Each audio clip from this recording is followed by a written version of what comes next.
মা তার মেয়ের চুলের বেনি করছিল আর মেয়েটি আয়নায় নিজের বাবাকে দেখছিল। তা দেখে বাবা হাসছিল।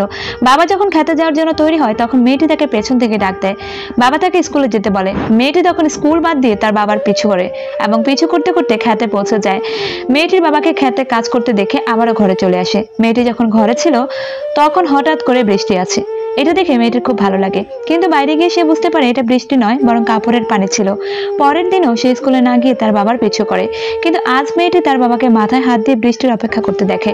এটা দেখে মেয়েটির মন খারাপ হয়। আর সে যখন ঘরে আসে তখন সে বড় একটি রশি দেখতে পায় যেটা বাবা এনেছিল। এটা দেখে মেয়েটির খুব ভয় লাগে, কারণ আজকাল খরার কারণে কৃষকেরা উপায় না পেয়ে আত্মহত্যা করছিল।